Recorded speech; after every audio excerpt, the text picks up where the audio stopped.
या सगळ्या प्रकरणामध्ये तुमचा आरोप कोणावरती आहे, कोणाच्या माध्यमातून हे सगळं झालं असं वाटतंय? सरकारवर टीका जी आहे ती केली जाते.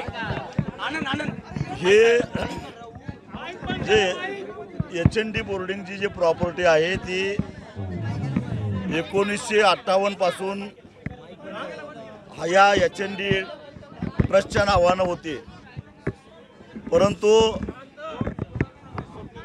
मधल्या काळामध्ये HND ट्रस्टच्या ट्रस्टीने ती जागा गोखले डेव्हलपर्सला विकण्याचा निर्णय घेतला.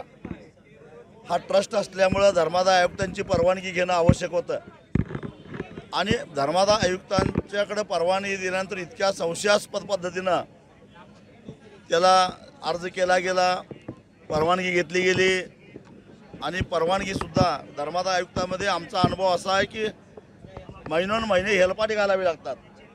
साधा चेन रिपोर्ट द्यायला सुद्धा हेलपाटे घालावे लागतात, परंतु या ठिकाणी अति तातडीनं त्याला परवानगीसुद्धा दिली गेली.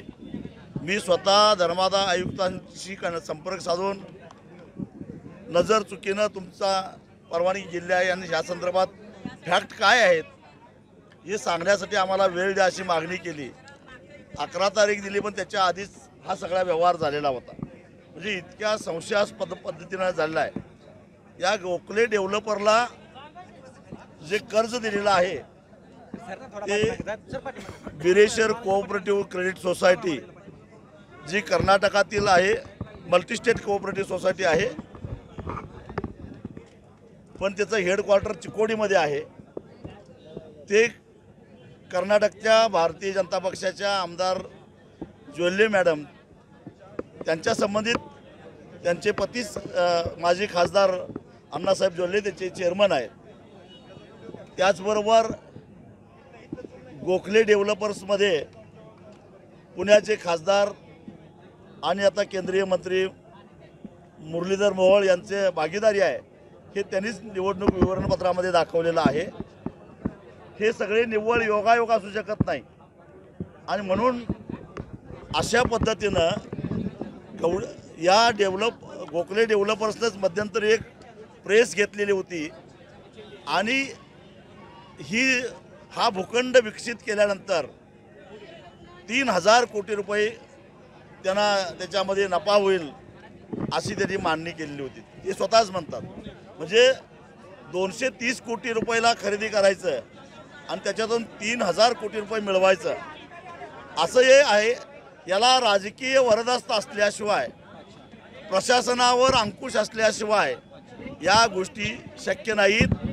आणि त्यामुळं हे सरळ सरळ मुरली अण्णा मोहोळ असतील किंवा मुख्यमंत्रीसुद्धा, कारण धर्मादाय आयुक्त हे त्यांचे नातेवाईक आहेत, यांना आपली जबाबदारी झटकता येणार नाही. मुरलीधर मोहोळांनी आपल्या पदाचा गैरवापर करून हे सगळं षडयंत्र केलंय का? प्रशासनाला हाताशी धरून मुरलीधर मोहोळांनी हे केलंय का? आपला स्पष्ट आरोप आहे. 100% बरोबर आहे आणि माझा तसा आरोपच आहे.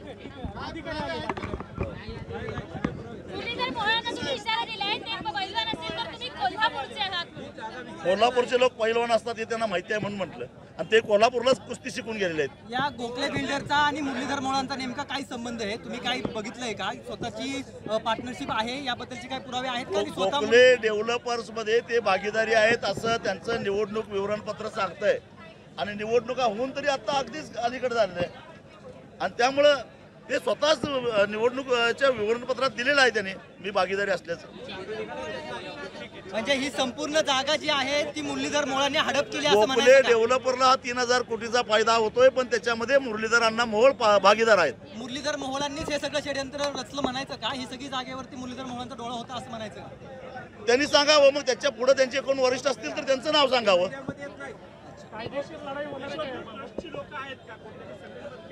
विकण्यामध्ये ट्रस्टचे लोक आहेत, कदाचित ट्रस्टच्या लोकांना सुद्धा टेबला घालून अजून काही काळा पैसा दिला असण्याची शक्यता आहे.